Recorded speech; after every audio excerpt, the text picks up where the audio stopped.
Empezamos.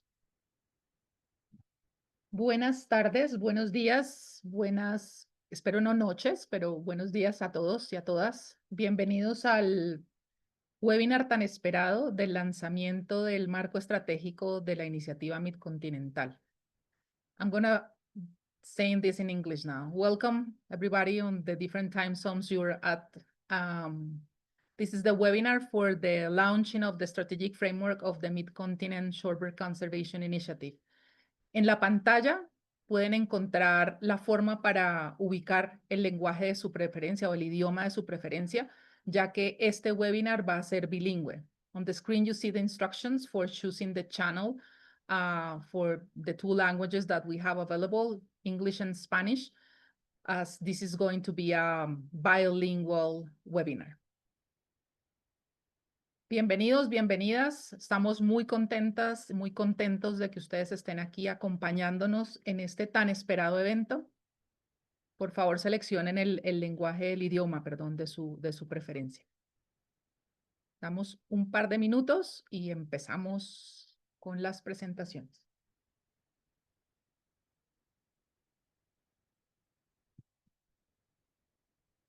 A quienes nos están acompañando, por favor, dejen en el chat un saludito, dejándonos saber sus nombres, el lugar de donde se están conectando. Si quieren también dejarnos saber la organización o el lugar para el cual trabajan. For those who are already here, if you can leave us on the chat your name, the place where you're joining from, and the organization, institution, or the place you work for. We'll be happy to learn from where you're joining. Ok. Siguiente. Un momento. Bueno, estas son unas pocas instrucciones sobre cómo seguir las diferentes partes del webinar. Como ya dije, escojan el idioma de su preferencia.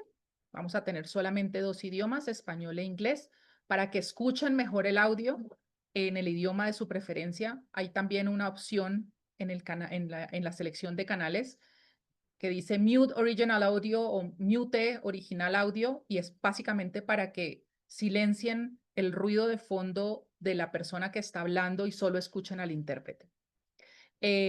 Como ya dije también, pues por favor, queremos saber quiénes nos están acompañando, entonces dejen en el chat su nombre, el país de donde nos llaman, la organización para la que trabajan. Queremos saber de ustedes. Y va a haber, este es un webinar en el que vamos a tener unas presentaciones iniciales, una presentación sobre el marco estratégico de la iniciativa Midcontinental y luego unas presentaciones de expertos de todo el continente donde nos van a mostrar, donde vamos a poder visualizar cómo la iniciativa y el marco estratégico de la iniciativa Midcontinental se implementan. Durante la sesión de panel, esperamos que ustedes puedan dejar sus preguntas para ser respondidas por el panel en la casilla de preguntas y respuestas o Q y A que ustedes están viendo en la pantalla. Yo con esto finalizo mi introducción y le toca a mi colega Benoît La Liberté contarnos sobre la iniciativa Midcontinental. Denme un segundo. Sí, Benoît, adelante, todo tuyo.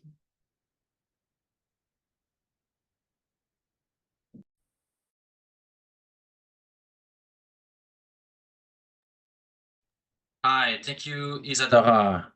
My name is Benoît La Liberté. I work for Environment and Climate Change Canada. I'll be presenting in English. And I just want to make sure that my presentation is sharing correctly. Yes, awesome. Thank you. Yes, so welcome everybody. I'm very happy to finally officially launch the Midcontinent Strategic Framework. This project has been a long time coming, but we're very glad with the results and all the good work that went into this initiative. So before we move on to our panelists and our discussion today, I wanted to give a quick overview of what the strategic framework contains. And just a reminder that the framework is different than the initiative. So the initiative is the sum of all the partners working towards shorebird conservation in the mid-continent. And the strategic framework is going to be kind of our guiding principles moving forward. So while there is a team behind both the initiative and the framework, your participation and involvement are going to be significant to achieving our goals. And so just as a reminder for everybody, if you've never heard of the initiative or it's been a while, we first set out in this adventure, a few years ago. And so the initial objective of the framework is to restore and maintain a healthy shorebird population. And we first set a milestone for 2040. Obviously, this objective, will be revised and reviewed through time, but this is our first major milestone. So what can we achieve within the next 15 years? And so within the framework, we split the project into various parts, and we follow the open standards process. Presumably, if you're here today, you're located or working within the mid-continent. So this is that region of the interior portions of the Americas. And for the purpose of developing the plan, we split that into planning units or ecoregions. And then we established a list of important target species. There are in total 40 target species.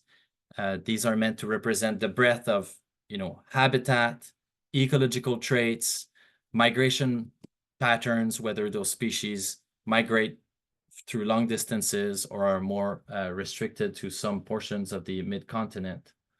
And then we identified the major threats at the flyway scale. So if you were involved in some of the workshops, there might have been species or threats that were really important at the local level, but at the flyway scale, we really had to take into account all the information that we received. And so these are the 7 threats that we retain for the framework. They seem to be important across the range. And so if there is something particular to your region, it doesn't mean it's not important, but these are the things that together, if we work on these things, we will make progress towards that objective of 2040.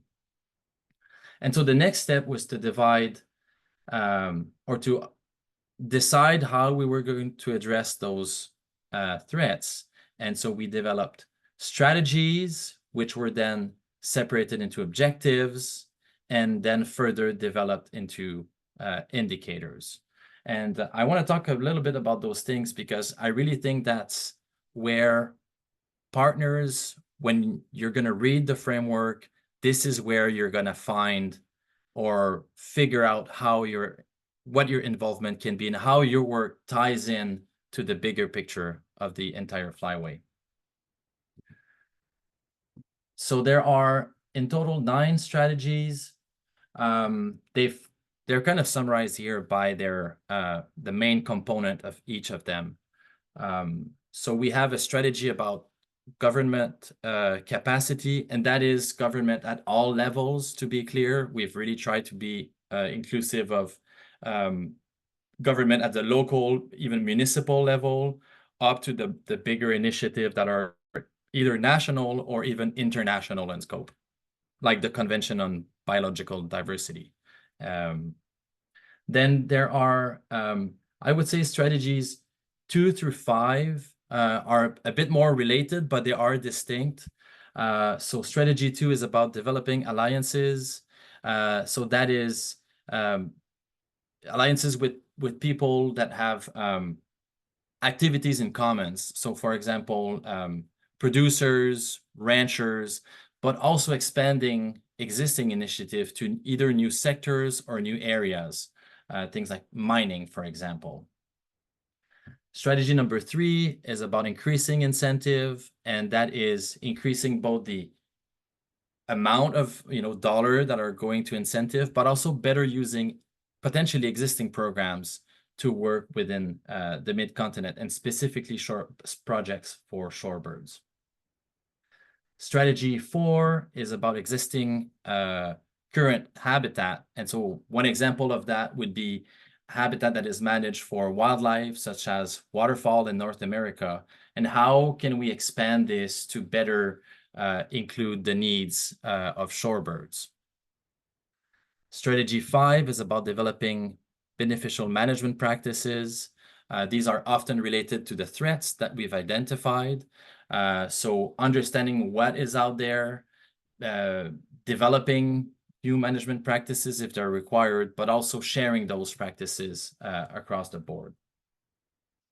Strategy 6 would be kind of our research and science strategy, where if there are important gaps that we need to figure out to better conserve shorebirds, that's where that would fit in. But we did make an effort in this plan to really focus on strategies that would address conservation needs. And so that's why there's this one strategy, particularly on knowledge gaps. Strategy 7 is meant to address climate change, which was one of the biggest threat in this plan. And we've really focused on increasing resiliency to climate change. Strategy 8 is about education, and that is including education at all levels. So whether you're working with school or kids, but also educating professional or maybe some of your government representative about shorebirds in the mid-continent. And then the last strategy, number 9, is about the leadership of the initiative. This one is perhaps more geared towards kind of the internal mechanism of the initiative, but we really wanted to have something in there that would give us a direction. So as you'll be looking at the plan for the first time, I would highly encourage you to look for the objective and the indicator section in each of the strategies. And I just took one example here. That's from the strategy on improving beneficial management practices, but it gives you an idea of the kind of things that we are looking to measure within the next 15 years. If when you're reading an indicator, you think, yes, I could report on this, then you're probably working within that strategy and under that objective. And this is a good example of the kind of thing that we'll be looking to collect from all the partners. There are some quantitative indicators, so the number of activities, for example, or the number of hectares that are improved under management, or the number of people that are attending events, outreach, meetings. And then there will also be things that are more qualitative. So in this case, for the indicator 5.3b, we would like to know how many participants of a workshop on best management practices feel that they've learned something and feel that they're able to improve the implementation of beneficial management practices. So those will kind of be the kind of thing that we're looking to measure. And we hope that these are intermediate steps to achieving shorebird conservation in the longer term. We know within 15 years, it's going to be challenging to recover all the various species and populations that are declining. But if we're able to measure progress within these strategies and objective and indicators, we'll be able to assess how much progress we're doing.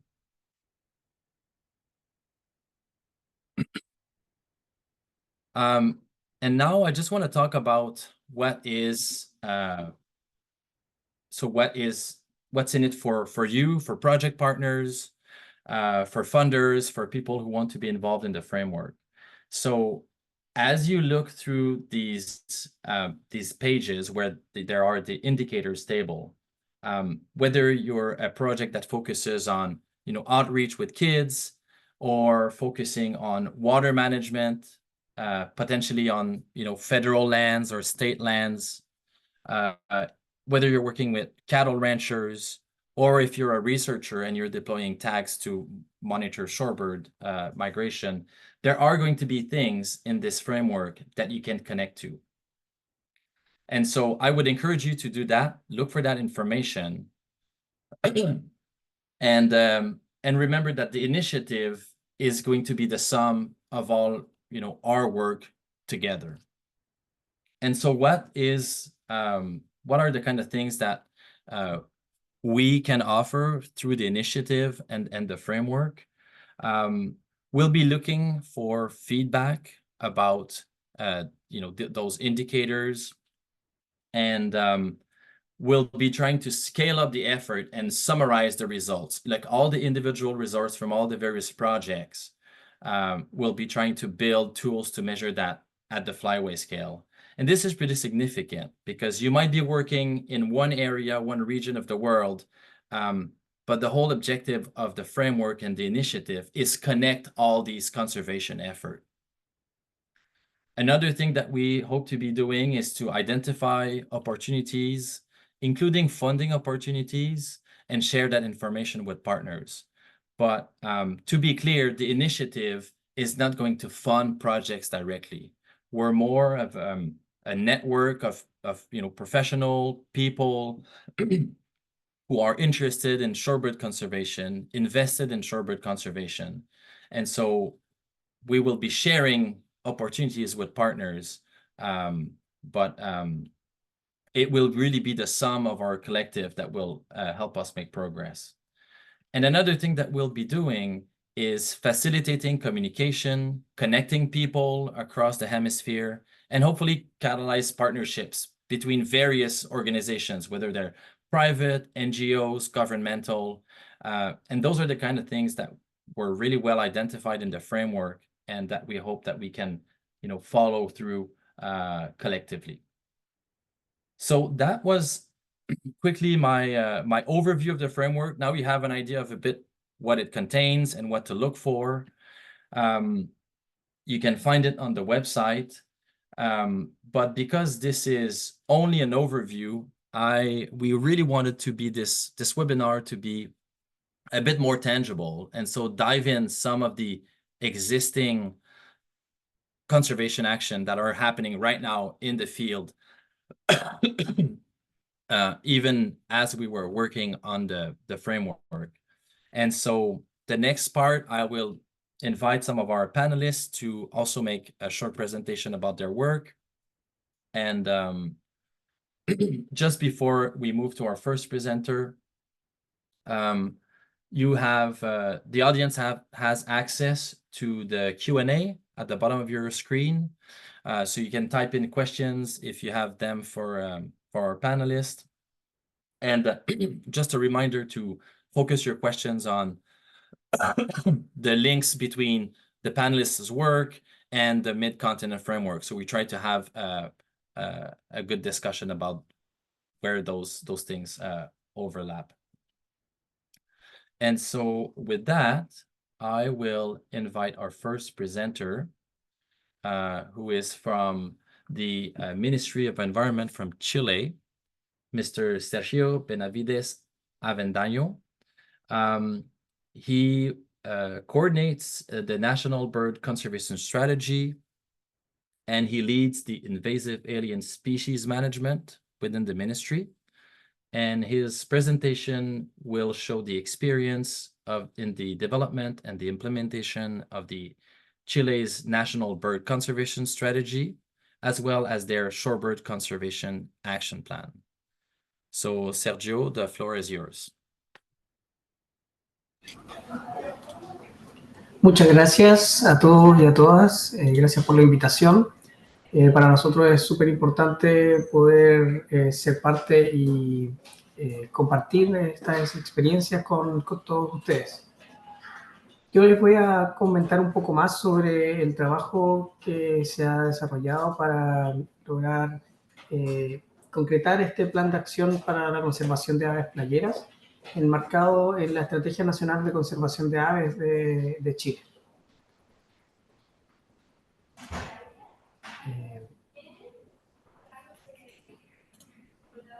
Bueno, nos vamos a basar en estos dos temas. Les voy a contar un poco sobre cómo se gestó la Estrategia Nacional de Conservación de Aves, que permite que se estén desarrollando hoy en Chile distintos planes de acción. ¿Ya? El Plan de Acción de Aves Playeras es uno de los ejemplos. Que tenemos también un Plan de Acción de Aves Marinas que está por publicarse, un plan de acción también de aves de humedales. La Estrategia Nacional de Conservación de Aves de Chile surge de un trabajo colaborativo que se desarrolló también integrando las distintas perspectivas de actores diversos, no solamente del sector público, sino que también con organizaciones de la sociedad civil, con organizaciones de observadores de aves, organizaciones que trabajan también directamente en el territorio para la conservación e investigación, para levantar también las necesidades tanto de conservación, de investigación aplicada, servicios ecosistémicos y valores culturales para los distintos grupos del país. Para construir esta estrategia, en principios del 2019 surge la idea junto a la red de observadores de vida silvestre de Chile, desde el Ministerio de Medio Ambiente y expertos asociados a este grupo de animales, junto con el apoyo también muy importante del GEF Humedales Costeros, proyecto que finalizó este año y que también ayudó a levantar mucha información relevante para la conservación en los ecosistemas de humedales. El 2020 se nombró coordinador de esta estrategia, se puso un diseño preliminar, se conformó el grupo núcleo, lo que conformado por distintos actores de la sociedad civil también. Posteriormente se realizó un mapeo de actores para identificar a las distintas autorías que se involucraban también con el trabajo con aves en el país y contar con su experiencia, para realizar luego un diagnóstico de amenazas a través de talleres, encuestas y generar luego un primer taller con servicios públicos. En 2021 se realizaron 11 talleres macrozonales y un segundo taller y también una consulta ciudadana para tener un mayor alcance y levantar información relevante. Finalizando con la primera propuesta de la estrategia. Esta estrategia fue aprobada en enero del 2022 y posteriormente se creó el comité de implementación, que se crea también por resolución del Ministerio. Durante estos años se ha trabajado en coordinación con este comité, el cual involucra a estos distintos actores que formaron parte del proceso de elaboración y que hoy también coordinan y guían distintas áreas de trabajo de la estrategia para lograr su implementación y su difusión en el territorio nacional. Aquí hay algunos ejemplos del trabajo realizado. Esto fue también saliendo de pandemia, lo cual tenía un desafío importante también para poder conectar a las distintas personas. Se realizaron a través de encuestas, se levantaron con más de 53 personas y 1.510 participantes a nivel nacional, 300 talleres, y también a través de la consulta ciudadana se logró recopilar más de 300 observaciones. Es decir, en un poco menos de 2.200 personas participaron activamente en la elaboración de esta estrategia. Esta estrategia incluye 8 líneas de acción, entre ellas fomentar la investigación y monitoreo de aves, crear y fortalecer alianzas y acuerdos de conservación, fortalecimiento de políticas públicas y también incentivar e innovar en prácticas sustentables del sector productivo. Como vemos, parte de estas líneas de acción también se condicen con el marco estratégico para la conservación de aves del Midcontinental. Y como les decía, esta estrategia se basa en el trabajo colaborativo entre distintas organizaciones y el servicio público y consta de 4 grupos de trabajo articulados y a través de un consejo directivo y distintos grupos relacionados con los planes de acción y también con los planes recoge, que son los planes de recuperación, conservación y gestión de especies amenazadas acá en Chile. Entonces, en el contexto de esta estrategia, surge también el plan de acción para la conservación de aves playeras, que responde al objetivo, a la acción 17, de elaborar planes de acción basados en amenazas para subobjetos de conservación o regiones de conservación que requieran gestión y planificación sitios específicas. Como vemos, esta iniciativa también es levantada por distintas organizaciones en colaboración con el Ministerio del Medio Ambiente y otros servicios públicos que tienen injerencia en la conservación en el territorio. Este plan de acción fue aprobado mediante resolución del Ministerio y prioriza 10 objetos de conservación, 9 ecosistemas y el orden chagadiforme, que abarca 49 especies de aves playeras en nuestro país. De los ecosistemas que se consideran como objetos de conservación están las playas arenosas, dunas, planicies costeras, planicies mareales, lagunas costeras y estuarios, costa rocosa, bofedales y salares, vegas altoandinas, entre otros. El alcance del plan son todas las aves playeras y sus hábitats en Chile, excluyendo el territorio antártico y aguas oceánicas, y tiene un horizonte temporal al año 2030. Dentro de este plan también se han identificado 68 sitios de importancia para aves playeras e involucra 31 acciones dentro de 5 líneas de acción principales, las cuales son fortalecer gobernanza y mecanismos para la conservación, empoderar y vincular a la comunidad y grupos de interés, fomentar la investigación y monitoreo, proteger y manejar sitios, incentivar buenas prácticas en evaluación de impacto ambiental y actividades productivas. Algunas de las que se han implementado en este periodo han sido, por ejemplo, la identificación de necesidades y vacíos de investigación y monitoreo en Chile a través de distintas encuestas que se han levantado con expertos y también con grupos de conservación de aves. Este trabajo está todavía en desarrollo y se espera contar con resultados también que guíen en las próximas etapas de trabajo.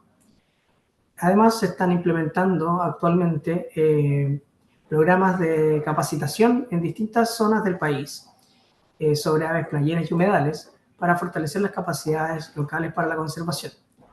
Estos programas de capacitación a actores clave incluyen mecanismos de denuncia ante amenazas, entender mejor la importancia de las aves migratorias y los ecosistemas para la conservación de estas aves, entender e identificar actividades que afectan la conservación de los humedales, por ejemplo también otras amenazas como son los vehículos motorizados en playas, y fortalecer los mecanismos para denuncia de estas amenazas.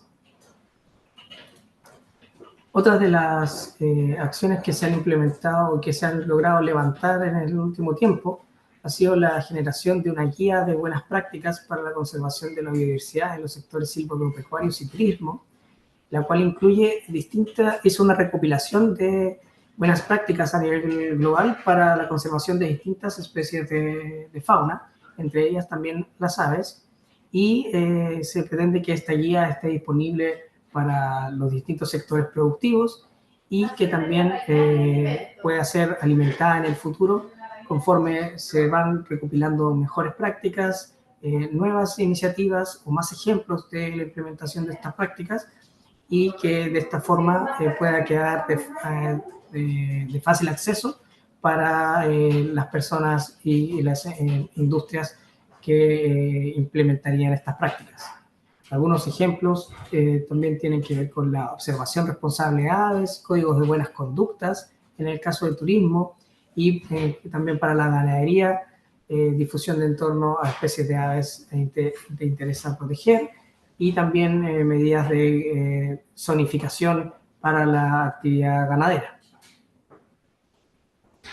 Otra de las acciones que se han implementado son la identificación de sitios de importancia para playeras en Chile, y de esta forma también esto ha sido un insumo muy importante para la evaluación ambiental en el país, y para la incorporación de prácticas de conservación en el desarrollo de proyectos, el desarrollo y la implementación de proyectos. La idea es que estos sitios de importancia identificados permitan y fomenten que se promuevan estas prácticas y que también se tomen en consideración al momento de que los proyectos, distintos proyectos de inversión ingresen a los sistemas de evaluación ambiental en nuestro país.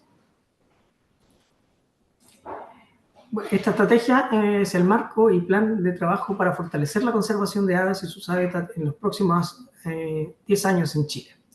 Y es importante destacar el trabajo comunado de este grupo núcleo de elaboración que ha logrado que se implementen y que se impulsen distintas acciones en nuestro país. Muchas gracias por la atención.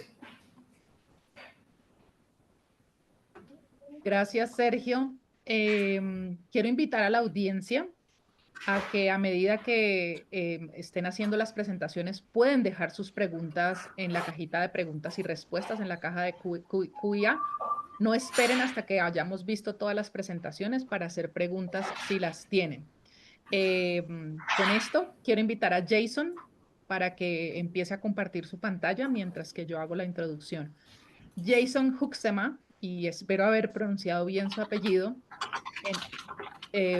Voy a hacer la presentación de la biografía de Jason en inglés.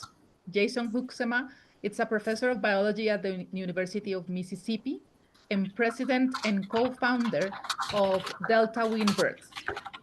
Delta Windbirds works with private landowners in the Mississippi Delta to provide habitat for migratory shorebirds. His presentation is titled Delta Windbirds, Partnering with Farmers to Create Fall Habitat for Migratory Shorebirds on Crop Fields in the Lower Mississippi Alluvial Valley.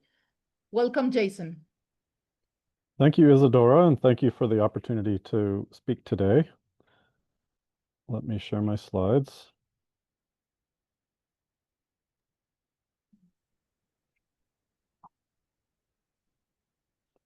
Perfect.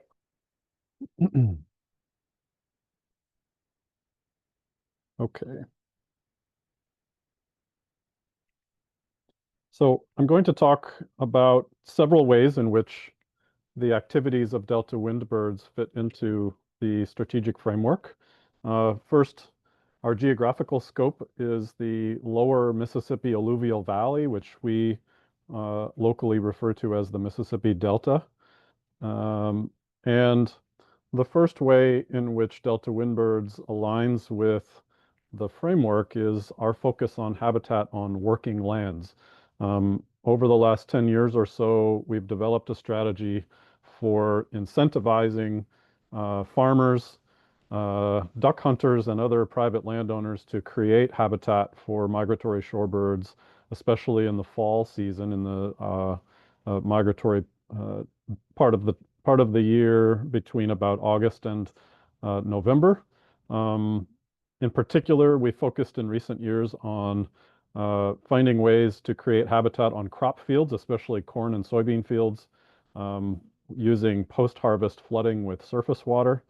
And we've developed a contract structure that incentivizes earlier fall flooding for farmers whose harvests are taking place in August and September. There's a tendency to wait until later in the fall to do the flooding, and so we've found ways to incentivize earlier flooding. And a lot of our activities are built around this activity.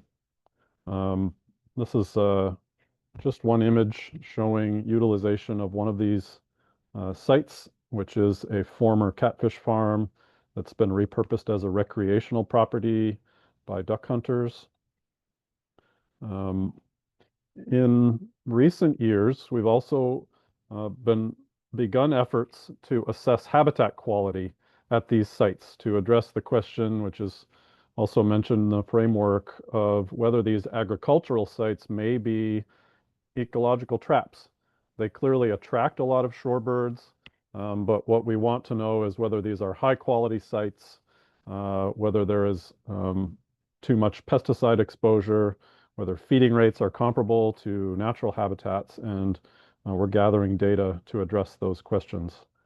In addition, we have implemented for several years now a shorebird capture and tagging project to estimate stopover duration, to look at local movements, to understand the relative importance of our agricultural habitat sites relative to natural wetlands, other managed public and private lands, looking at body condition of the birds, and we're going to start taking blood samples to look at pesticide exposures this coming season.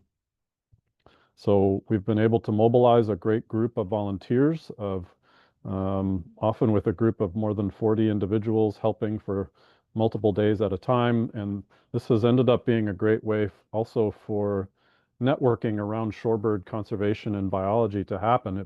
It's, as far as I know, the only event that brings together all of the shorebird biologists, or many of them in our region, several times per year for really great discussions and getting to know each other, which is really valuable for building the alliances, which is another emphasis in the strategic plan.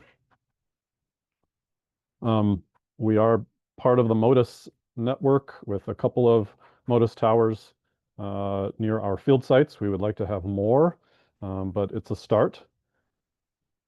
And we've also begun using GPS tracking type tags to look at local movement. So a couple of shorebird species that are priorities in the framework that utilize our sites frequently include lesser yellowlegs and pectoral sandpiper. And this is just one example of a lesser yellowlegs with a tracking tag. It was captured over here on the right and spent 5 days basically not moving out of these 2 flooded agricultural fields where we had created habitat before departing, presumably for South America. And this is a much more localized movement track than we've seen for other species. And it'll be interesting to see whether that pattern continues. We've also partnered with the University of Mississippi, which is my day job, but also with the USDA Agricultural Research Service here in the region to study ecosystem services that are provided by shorebird habitat. And we've been able to collect data on denitrification, for example, which is a microbial activity that takes excess nitrogen out of the water and pumps it into the air, which is potentially beneficial to reduce downstream eutrophication. Holding water on these fields also significantly reduces sediment loss from these fields. And at least one of our sites, we've seen increases in soybean yields in fields that were flooded compared to fields that were not. And this work is ongoing. Just some images from that work. This is our collaborator, Jason Taylor, at the USDA lab. And this is a part of our educational efforts as well. Multiple graduate students are trained on this project. And another goal in the framework is to strengthen policies, including building incentives, increasing incentives for shorebird habitat. And one way we've been able to do that is somewhat building on the data that I've mentioned. is to add practices. So this EQIP 644 is a farm bill practice that is administered by the NRCS in our region here, and it now has an option for fall flooding. It previously only had an option for winter flooding, and we're hoping to continue to increase policy changes like that. Partnering with Manomet in Louisiana and building across this region, across the 3 states that include the Delta, we're hoping to spread these kinds of incentive changes across the 3 states. We also have significant education and outreach efforts that are ongoing to help build capacity for shorebird conservation in the area, including field trips to our habitat sites. Several of our landowners are really welcoming of visitors, so we bring students and other interested parties to learn about shorebird identification and conservation and ecology. We also conduct farmer-to-farmer networking events, bringing farmers to sites to see what habitat management looks like, and also to hear from other farmers who have done this kind of water management. And that helps to allay some of their concerns, and they can exchange information about how to do these things more effectively and in a way that helps their operations. And then we conduct training workshops also for conservation professionals on shorebird habitat management. One of the first of these was in partnership with Manomet, I think nearly a decade ago now, and we occasionally have conducted similar smaller events like that since then. We also acquired some property that includes some really nice natural shorebird habitat that is protected on a natural oxbow lake called Sky Lake, which is also integrated into our educational activities. And all of our educational activities are also part of an effort to increase ecotourism around shorebirds and wetland biology. The small town of Belzona is nearby some of our habitat sites and our nature reserve, and we try to utilize restaurants there for catering our events. And we also got grants a couple of years ago to commission artists to create murals, which may help attract visitors to this small economically challenged town. And the murals include imagery from local wildlife, including shorebirds. And that's all I have for you, and I'd be happy to answer questions later during the panel discussion. Thank you. Gracias, Jason. Ya están apareciendo las preguntas en la cajita de preguntas y respuestas. Les pido por favor que cuando ingresen sus preguntas, indiquen para quién va dedicada la pregunta, indiquen a cuál de los panelistas quieren que responda su pregunta. Lo siguiente que voy a hacer es presentar a la única otra mujer en este panel del lanzamiento del marco estratégico de la iniciativa Midcontinental. Para mí es un gusto presentar a Natalia Martínez Cursi y voy a hacer la lectura de la presentación de Natalia en inglés. Natalia is a shorebird ecologist at the National Scientific and Technical Research Council, CONICET, based in Buenos Aires, Argentina. She has been leading collaborative efforts to identify and protect key shorebird habitats across the Pampas region in Argentina. Her presentation is titled, Aligning Local and Flyway Scale Research and Conservation Efforts, Insights from the Argentina's Pampas. Antes de que Natalia empiece compartiendo su presentación, quería mencionarles también que en el desarrollo del marco estratégico de la iniciativa Midcontinental hicimos un esfuerzo grande por tratar de ser muy inclusivos, muy incluyentes de las diferentes audiencias, los diferentes grupos, los diferentes géneros que puedan estar interesados en la conservación de aves playeras. Este panel, como dije al inicio, tiene solamente 2 mujeres que ustedes pueden ver visibles aquí, pero hay muchas más detrás y la invitación es a que muchas más mujeres y otros grupos se unan. Ahora sí, Natalia. Gracias, Isadora, por la presentación. ¿Me avisan si ahí pueden ver bien mi pantalla? Podemos ver bien tu pantalla. Bueno, Gracias por la presentación, como ya dije, y en primer lugar quiero felicitar al equipo que contribuyó en la preparación de este marco estratégico que desde mi punto de vista quedó increíble. Hoy voy a compartirles parte del trabajo que estamos desarrollando en las Pampas argentinas para alinear acciones locales con las prioridades definidas tanto a nivel nacional como hemisférico para la conservación de las aves playeras. El trabajo que realizamos a escala local en la región pampeana se enmarca dentro de estrategias más amplias, ya que muchas de las especies que encontramos en las pampas argentinas están reconocidas como especies focales en el Plan Nacional de Conservación de las Aves Playeras de Argentina o en la estrategia de la ruta migratoria midcontinental. Estas especies se enfrentan a amenazas que han sido priorizadas por ambas estrategias, como por ejemplo la transformación del hábitat y el manejo incompatible del agua, y también comparten estrategias de conservación que han sido priorizadas a ambas escalas de planificación, como abordar vacíos de información prioritarios, que es el ejemplo que hoy les traigo para mostrar la importancia de la investigación en las acciones de conservación en Sudamérica. Disculpen. Nuestro trabajo, a su vez, contribuye al cumplimiento de los objetivos de otras estrategias internacionales, como por ejemplo el Road to Recovery a través del Grupo Internacional de Trabajo de Tringas flavipes, que también es una especie focal para la estrategia midcontinental. Y ya entrando en contexto, la región pampeana comprende pastizales y humedales de Argentina, Uruguay, Brasil y Paraguay, y como podemos ver de los porcentajes del mapa que les muestro a la izquierda, la responsabilidad de la conservación de la mayor parte de este ecosistema recae sobre Argentina. Sin embargo, las pampas argentinas sufrieron una profunda transformación en las últimas décadas. El cultivo de soja avanzó rápidamente desde los años 70, reemplazando hábitats naturales y afectando el funcionamiento del ecosistema. Actualmente el área núcleo del cultivo de soja coincide con la principal área no reproductiva de muchas especies focales para la estrategia midcontinental, como vamos a ver más adelante. Y en paralelo, la expansión de la frontera agrícola también ocasionó una reducción significativa en la superficie y en el número de humedales. La figura que les muestro abajo a la izquierda muestra el caso de una zona en el sur de Córdoba en donde podemos ver la evolución de los humedales entre 1987 y 2007.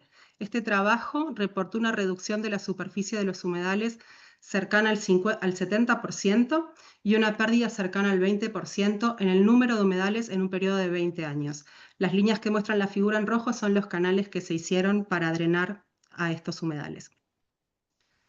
A pesar de su importancia ecológica, la región pampeana está dramáticamente subrepresentada en el Sistema Nacional de Áreas Protegidas de Argentina. Si bien la región pampeana tiene una buena representación de áreas protegidas en las zonas costeras, tiene muy escasa representación en sus pastizales y humedales interiores, y esto refuerza la necesidad de impulsar nuevas figuras de protección o manejo, especialmente en sitios estratégicos para las aves playeras. Como ya les dije, la región pampeana constituye una de las principales áreas de descanso no reproductivo para muchas especies de aves playeras focales de la estrategia midcontinental. Estos mapas desarrollados por el Cornell Lab nos muestran que las 9 especies focales migratorias de largas distancias de la ruta midcontinental tienen buena parte de su principal área no reproductiva en la región pampeana. Por lo tanto, conservar estos ambientes es una responsabilidad hemisférica que debemos asumir desde lo local. Y pese a esta abrumante evidencia, en Argentina no solo no hay cobertura suficiente de áreas naturales protegidas, sino que yendo un paso previo, tampoco contamos con la información que nos permita priorizar sitios en la mayor parte de las pampas interiores para la conservación de estas especies. Con estos antecedentes en mente y ante la necesidad urgente de comenzar a llenar vacíos de información prioritarios que hoy están obstaculizando acciones de conservación efectivas, hace algunos años conformamos un equipo centrado en incrementar la superficie de humedales gestionados de forma sostenible en las pampas de Argentina para reducir las amenazas críticas que enfrentan las aves playeras en la ruta migratoria midcontinental. Nos enfocamos inicialmente en limosa hemástica, una especie focal de esta ruta migratoria. A partir del uso de transmisores colocados en Chiloé, observamos que algunos individuos no regresaban a sus sitios de cría en Alaska durante la temporada reproductiva, sino que se desplazaban hacia el centro de Argentina, Y este comportamiento, conocido como sobreveraneo, es común entre las aves playeras, pero aún sabemos muy poco sobre los requerimientos ecológicos de los individuos durante esta etapa crucial de su ciclo de vida. Por eso, nos propusimos 3 objetivos específicos. Primero, completar vacíos clave sobre el ciclo de vida de Limosa hemástica. Segundo, identificar humedales prioritarios para las aves playeras en la región pampeana. Y tercero, comenzar a involucrar a productores y autoridades locales en acciones de conservación. Para abordar estos objetivos, realizamos censos sistemáticos durante 3 años, en verano y en invierno, en más de 130 humedales distribuidos en 4 provincias de Argentina. Además, presentamos el proyecto a más de 40 productores y autoridades y realizamos entrevistas semiestructuradas a 19 de ellos. Los resultados de los censos mostraron que el área alberga una mayor abundancia de aves playeras durante el verano que durante el invierno austral. Durante el verano, las especies más abundantes fueron migratorias provenientes del hemisferio norte y encontramos sitios con números poblacionales significativos de Tringa flavipes y Calidri fusicolis. Y en el invierno, en cambio, el ensamble estuvo dominado por especies residentes, pero también, y sorpresivamente, por Limosa hemástica. También para esta especie registramos abundancias que superaron el 1% de su población global, y nuestros datos nos mostraron que en el área hay más de 10 veces más individuos de Limosa hemástica durante el invierno austral que durante el verano austral, lo que sugiere que aves provenientes de otras áreas no reproductivas podrían estar concentrándose en la región pampeana durante el sobreveraneo. Al observar la figura de la derecha, la distribución espacial de las aves playeras en nuestro área de estudio, donde arriba les muestro en violeta los datos de verano y abajo en rojo los datos de invierno, vemos que el sector norte de nuestro área de estudio muestra las mayores densidades de forma consistente a lo largo de los 3 años.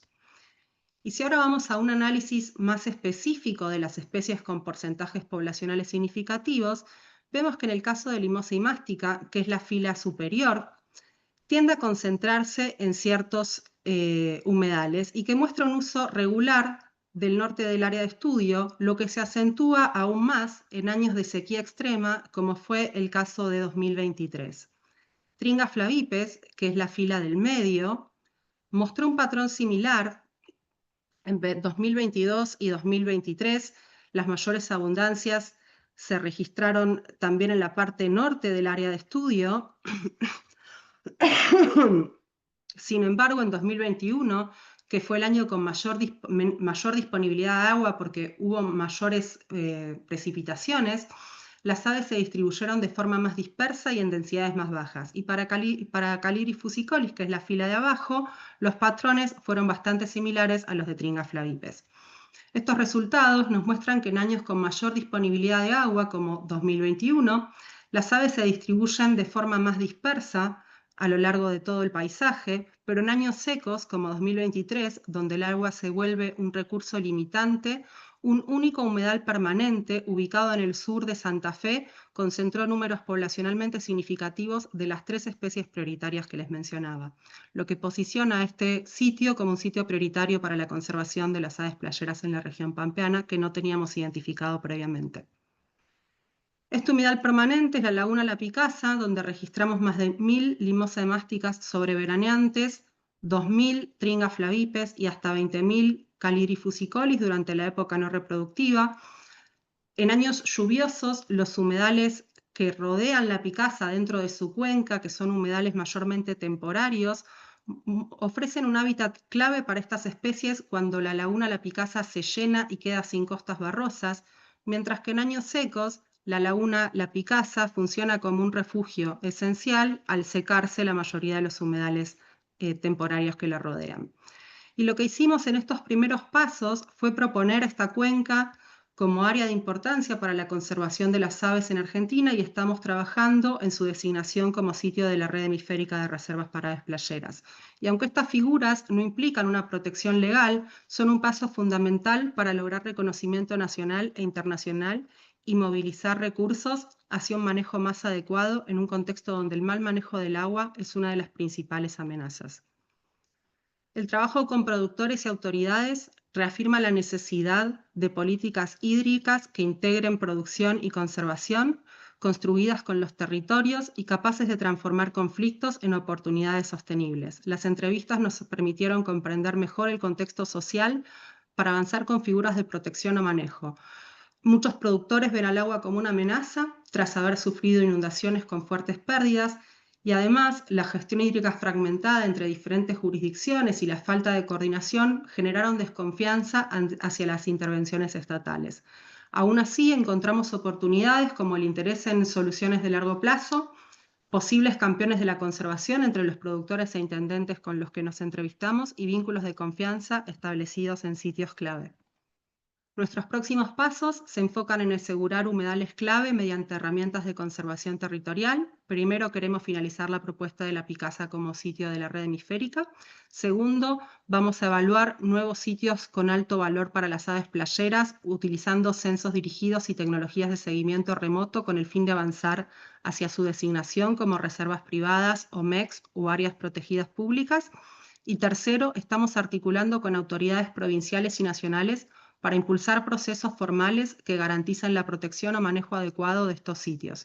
Estas acciones buscan traducir el conocimiento en decisiones concretas y sostenibles que reconozcan el valor estratégico de las pampas dentro de la ruta migratoria midcontinental.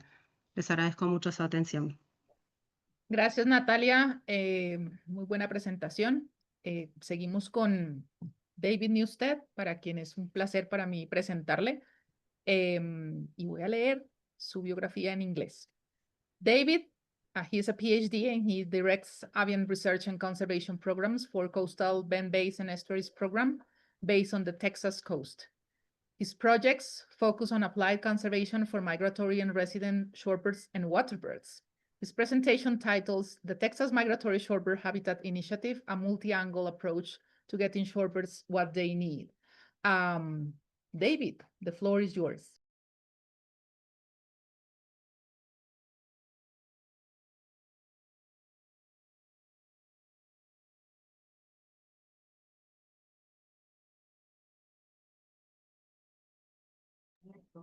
David, we can't hear you if you're speaking.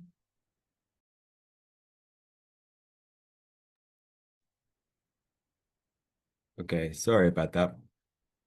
Now we can. You can hear me now and you see my screen? Yes, everything is perfect now. Okay, great. Thank you. And I'm excited to take the opportunity to talk to this group spread across the hemisphere. This is no doubt going to be the best party of the year for me. I'm based on the Texas coast. Most of the work that we do is on aquatic birds on the Texas coast and nearby, and some other projects in Louisiana. So I'm going to give a quick overview of some of our shorebird program and how it relates to the Midcontinent Shorebird Conservation Initiative. The map you see here was put together by compiling shorebird tracking data from over 1,200 individuals, and this was put together by our friends at Smithsonian with the Shorebird Science and Conservation Collective. Most of these individuals were tagged either on the Arctic breeding grounds or North American wintering grounds. As you can see here, the Texas Gulf Coast stands out as an area of exceptionally high concentration for shorebird use. It's a critically important area for migration between North and South America, with many species stopping in both directions to refuel, as well as hosting very robust overwintering populations. So this oval shows the approximate area of where we're working. We do a lot of work with shorebirds in the marine and estuarine environment, in salt waters basically, such as red knot, and a lot of species of plovers. But a lot of shorebirds don't use these salty waters. They instead rely on this area for freshwater wetlands and grasslands. And it's these species and habitats that are the focus of our relatively new initiative. So the rest of my presentation is going to focus on these birds. After many years of hearing about these drastic shorebird population declines and concurrently the major deficit in freshwater wetland habitats along the Gulf coastal plain, we launched this initiative to better understand the drivers of decline and the habitat deficit, and to determine what needed to be done about it. And we've called this the Texas Migratory Shorebird Habitat Initiative.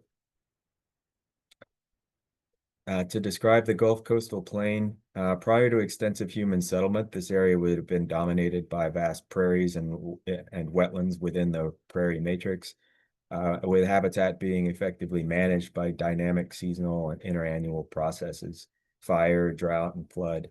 But the enormity of the landscape meant that suitable habitat was likely always available somewhere at the right time.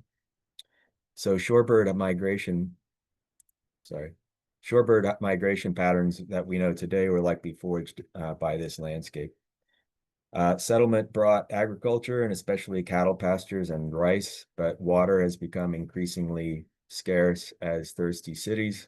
Industry reduced the amount of water available downstream for wildlife.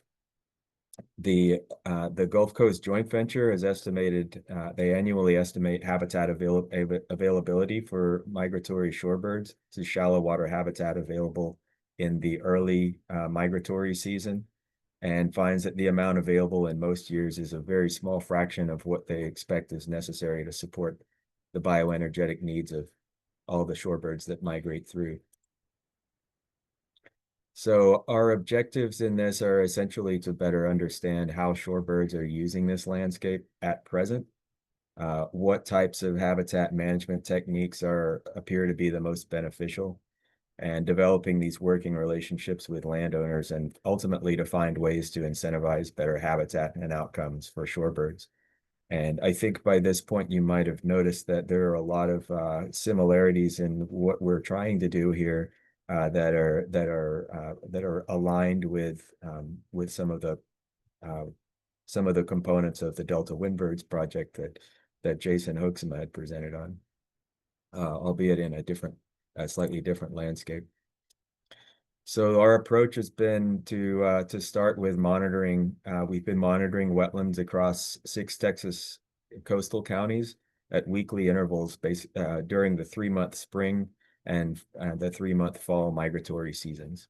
So we're recording habitat variables in addition to shorebird numbers, as well as the recent management actions that may have resulted in the presence or absence of shorebirds. We're doing this on public as well as mostly private lands. So we've been attempting to survey across a wide diversity of wetland types and management regimes. We've just completed the 2nd full year, so we have 2 fall and 2 spring seasons, and we'll be starting the 3rd season or the 3rd year of the monitoring in late July. I don't have a graphic that effectively illustrates or quantifies this, but basically what we're finding is it just confirms that the estimates of the Gulf Coast Joint Venture showing that there is very little wetland habitat available when shorebirds most need it. That's in the early migratory seasons when birds are just leaving the Arctic, such as they will be in just another month or two, as well as the late spring season. When land managers are able to provide wetlands, or when they are providing wetlands during the early fall migratory period, those are usually associated with agriculture, meaning that the birds are an incidental subsidy of their management activity, or they're managing for early season waterfowl such as teal.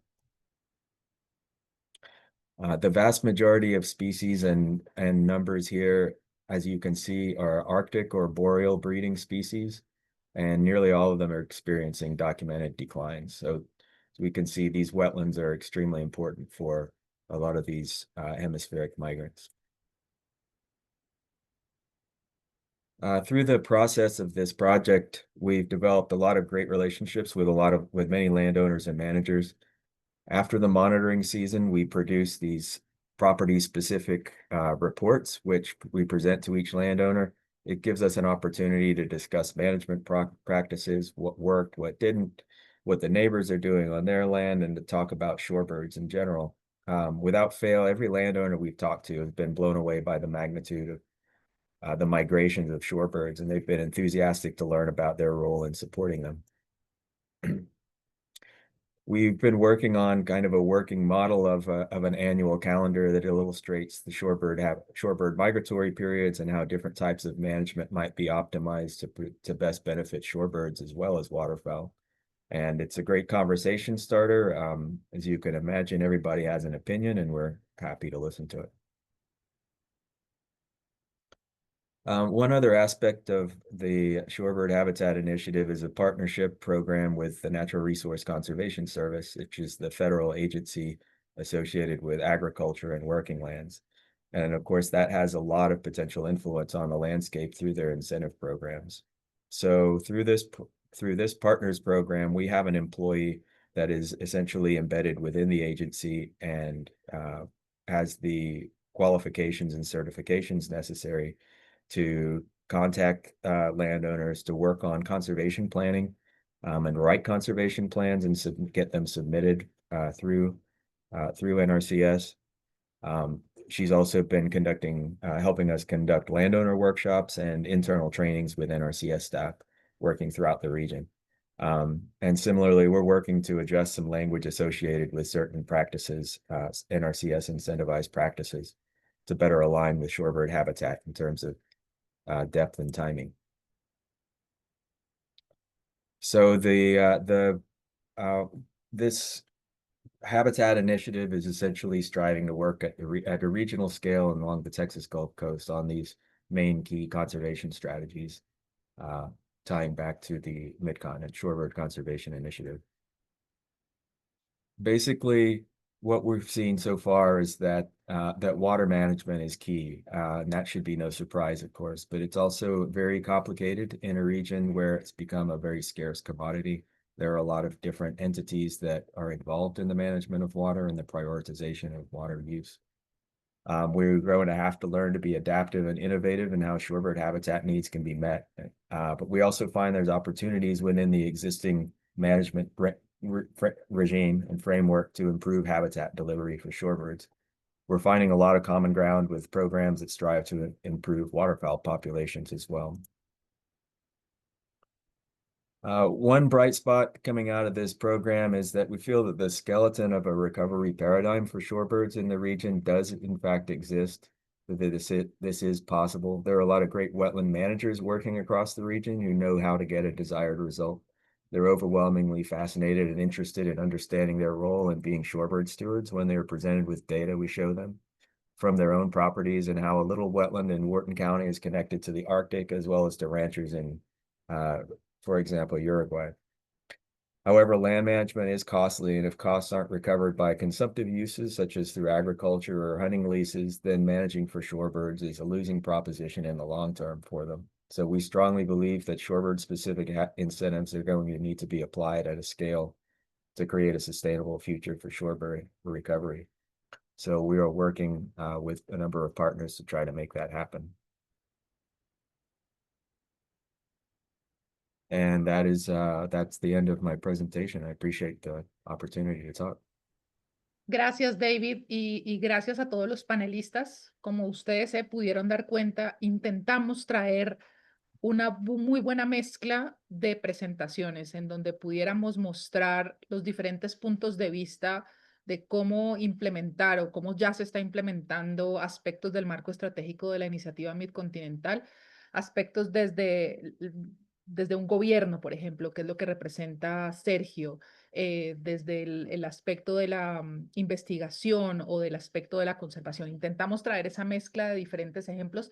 Queríamos traer más, pero un webinar de más de 1 hora y 30, de más de 90 minutos, ya empieza a ser aburrido. Entonces teníamos que limitar un poco la participación. Sin embargo, van a haber muchos más espacios para que todos ustedes compartan sus experiencias, sus experticias, y ya de eso les va a hablar Benoit. Ahora entramos en la sesión de preguntas y respuestas. Hay algunas preguntas que estoy viendo en la cajita de preguntas y respuestas que son dirigidas a algunos de ustedes. Veo una pregunta para Natalia, una específica para Jason. Entonces, Y bueno, y hay otras preguntas que son de forma un poco más general. Entonces, vamos a empezar por las preguntas generales. Agradecería de pronto a Natalia y si puede responder la pregunta que hay dirigida a ella, que la hace Lidia, directamente en la caja de preguntas y respuestas, si las puede responder. Jason posiblemente sí puede hacer lo mismo. Y vamos a empezar con un par de preguntas que hay generales. Voy a leer la pregunta en español, espero que se haga la traducción. Y esta es una pregunta que dice dirigida a todos, pero yo quisiera primero que quizás la responda Benoit y si quedan algunas dudas y si algunos de los otros panelistas quieren responder, pues fantástico, están invitados. La pregunta es, ¿qué diferencia hay entre este marco estratégico y las estrategias ya existentes para la ruta del Pacífico y el Atlántico? ¿Qué es eso novedoso o qué propone su contenido o implementación para ser más exitosa que las antes mencionadas? Básicamente me gustaría saber en qué se diferenciaron más allá de los ambientes y las especies. Benoit. Yeah, so the Midcontinent, the Pacific, and the Atlantic Flyway initiative are similar in the sense that they've developed similar strategic documents, covering the movement of shorebirds. I think what is different for the Midcontinent, well, first of all, in the framework itself, we really tried to focus on the indicators to give us a blueprint of what we wanted to achieve in terms of conservation actions in the short term. Obviously, the longer term is recovering shorebird population. But I think we've made a really good effort to identify those indicators to help guide projects. And the other big difference is obviously the importance of working landscapes within the Midcontinent. We've seen in the various presentations, we're talking about agricultural landscape where people are making a living out of the land. So they need to be involved. And I think the lessons from the few examples I've heard so far is that landowners can be really good allies. They know their land. They're really interested in protecting their lands. They're stewards of the land, but they don't really know about shorebirds. So we need to play that role, of connecting things together. So what's going to be really different, I think, is that whole working landscape aspect, which is why we are hoping to form a working group on working landscapes. And that's a working group that does not exist in other parts of the flyway, in the other flyways, sorry. Where there is overlap, we might combine working groups, but I think those are the main differences. Ok, gracias, Benoit. Hay otro par de preguntas generales. Bueno, primero, no sé si alguna otra persona que está en el panel, Sergio, Natalia, Jason, David, quieren complementar la pregunta de Benoit o está absolutamente bien. Y estoy mirando para acá porque aquí los tengo, aunque aquí está mi cámara. A mí me gustaría dar una perspectiva desde Sudamérica.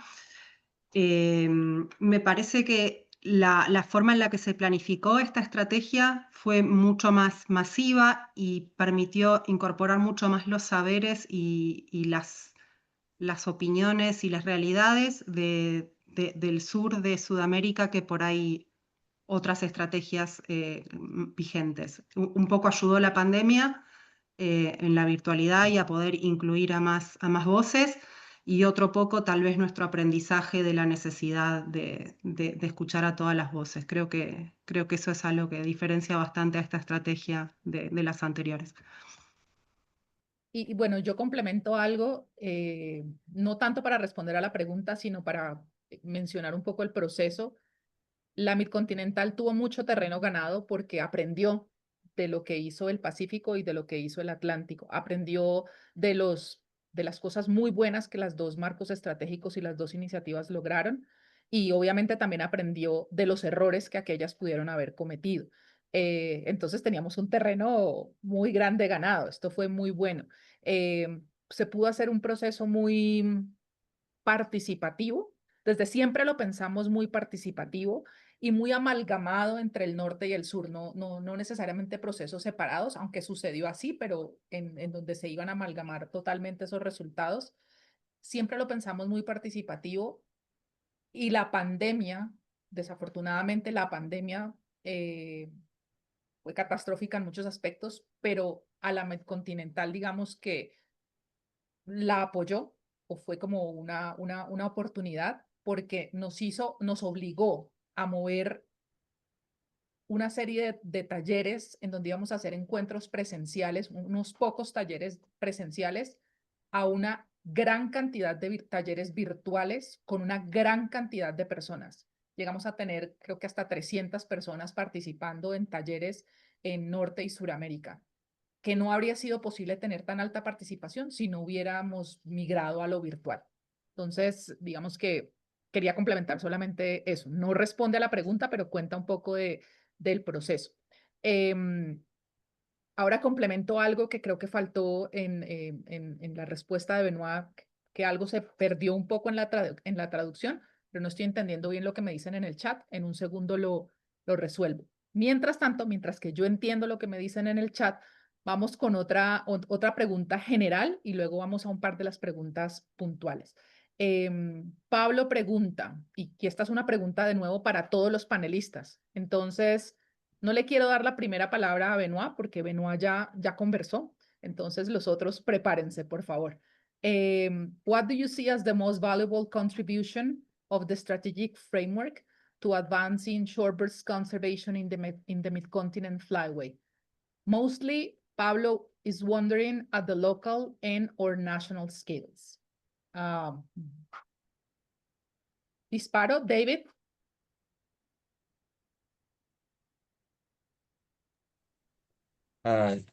For me? Yeah. Well, sure. whoever wants to answer, I'm just looking at you. Yeah. Okay. Yeah, it's obviously going to be very complex. It's an enormous landscape and lots of differences in habitats across the hemisphere, not to mention all of the differences in the way lands and especially working lands are administered across the whole hemisphere. But I think that it's a solvable problem. I think there are a lot more similarities essentially than differences. It's hard enough to get one kind of a local or regional effort off the ground. But there's a lot of advantage, I think, to be had by borrowing from other efforts that are already started. You know, I'm not suggesting that the initiative that we've begun here was just something that I completely came up with by myself, not by any means. There's obviously been a lot of other good initiatives that have come before and that are ongoing, such as what Jason's doing in the lower Mississippi with the bird returns program in California. So we are, I think, using this flyway-wide approach to benefit from experiences of others that can be translated across and adapted to different regions. Gracias, David. ¿Alguien que quiera complementar? Sí, por mi parte creo que algo muy valioso de esta iniciativa y es también conectar distintos actores a distintas escalas y, por ejemplo, desde el aspecto de las buenas prácticas para el sector productivo, creo que es súper clave poder contar con experiencias, con distintas realidades para poder transferir ese conocimiento a la realidad local. El poder articular esta red de colaboración permitirá y favorece el poder promover esta experiencia también a nivel local. Creo que en ese sentido va a ser súper clave lo que nosotros como gobierno también, desde el gobierno de Chile, se pueda tomar y complementar la información nosotros ya con la que disponemos y que en el futuro podamos también incluir en nuestras propias políticas públicas. Gracias, Sergio.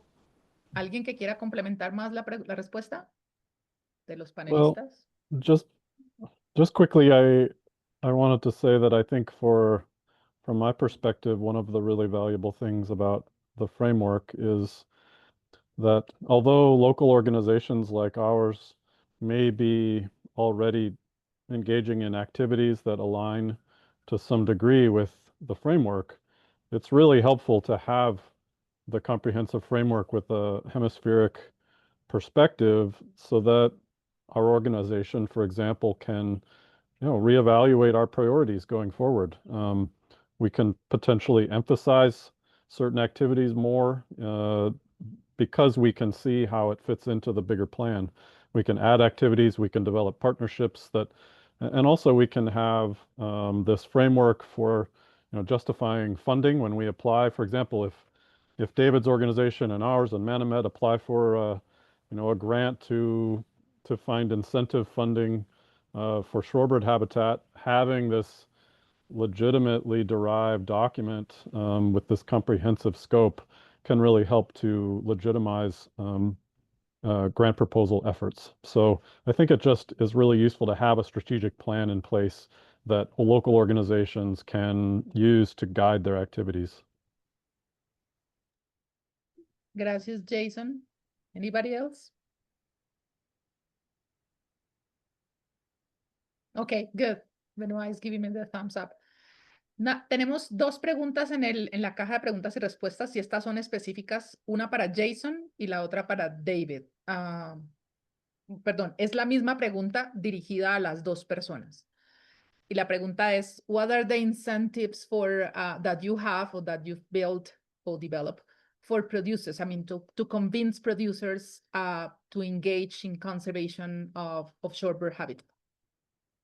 Right.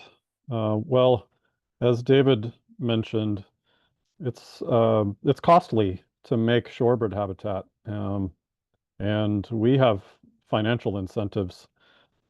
We've worked for years to zero in on the right amount, but we have found that somewhere between $75 and $100 per acre is what it takes for us to engage farmers to make habitat on their crop fields. Some of you may know that's a lot more than what is provided in some of the federal incentive programs. And so we are hoping to find a model where we can combine those sometimes so that the amount we have to provide is less perhaps, but yeah, it's expensive and we provide money. So on one hand, I have the same experience that David does with landowners who are very enthusiastic, really supportive, very conservation minded in many cases, but that's not sufficient for the long term for this to be done at a large scale. We also need financial incentives, and those can be pretty high. So we seek grant money.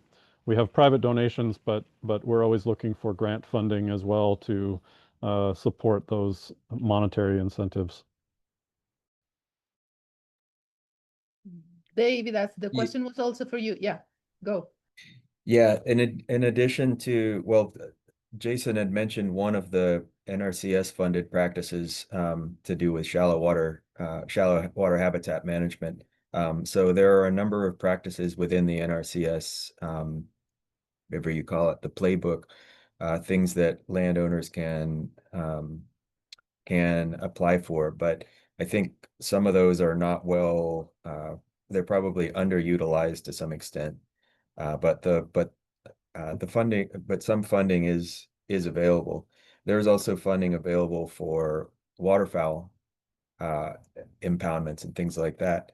And though waterfowl impoundments are usually flooded to a greater depth, and there is another financial benefit that's accrued by the landowner because they're able to potentially hunt that water, that wetland as well. And usually there is some tangential benefit to shorebirds, at least along the edges or as the impoundment is being flooded or drawn down. So, you know, when we have conversations, when we don't have money in hand and have conversations with landowners that are otherwise managing for waterfowl, we're often trying to encourage them to use practices such as staggering if they've got 6 wetland units, instead of filling one all the way up to the brim and then moving on to the next one, if we can have them stagger the way that they fill up those wetlands, then there's always some shorebird habitat available. There are other programs that provide technical assistance to landowners to put in waterfowl or wetland units that are ostensibly mainly going to be supporting waterfowl. We have a program that we are running for the state of Texas that basically encourages waterfowl, essentially waterfowl sanctuaries.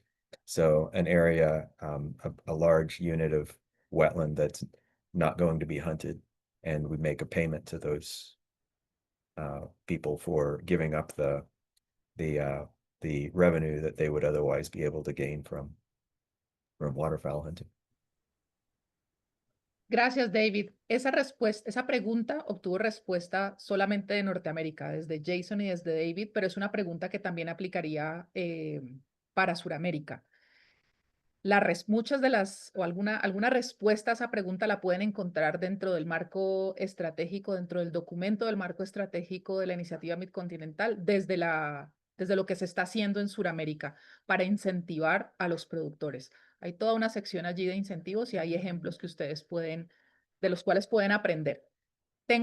Nos quedan 5 minutos, entonces creo que, no sé qué quiere hacer Benoit. ¿Pasamos a tu sección o hacemos una pregunta más?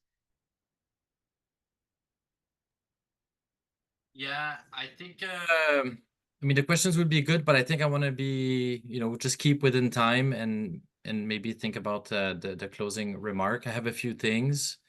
I'm just going to share my screen here.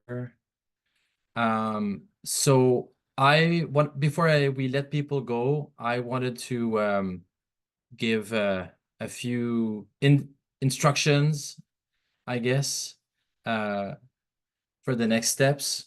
So first of all, I'm happy to say that the website has been updated. The framework is available. There's there's a lot of new information. Some of the pages we've updated. So please, if you have questions about what was discussed today, if you're looking for specific information like the indicators, or you're looking for examples, some of the examples were presented today, but we also tried to include examples in the framework of what conservation in action looks like. So please look up the website and download the framework. But also, as we are launching officially, finally, this initiative for real, there's also a package on the website for it's like a press release.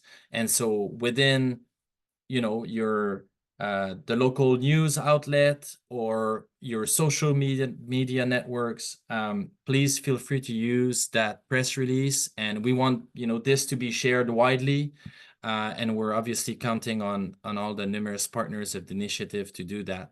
And the package, the press release, is also available on the website. And just a final remark, I do want to acknowledge people who helped develop this framework. So obviously there were hundreds of participants who provided a lot of information. Behind the scene, it was a relatively smaller team, and I want to acknowledge that Kelly Stone was instrumental since the beginning to gather and galvanize people around this initiative. Kelly retired a few months ago from the U.S. Fish and Wildlife, but she was really helpful in since the beginning of getting that project up and running. So a huge thank you to Kelly. And I also want to acknowledge Vianney Ramirez, who helped us update the website on a very short notice and help us with organizing this webinar today. So all the logistic behind. So some people that couldn't be here today, but have just been really helpful behind the scene. And so yeah, this is what one of the pages look like. There's a resource pages if you want to download the document. I think we've made it clear where you can click to get it. And otherwise, if you have questions, feel free to reach us. But thanks again to our panelists for presenting today. And this is just the beginning of something that's going to be really exciting. And we'll connect again with everybody, to keep you updated on the progress that we're making and the next activities that we'll be organizing.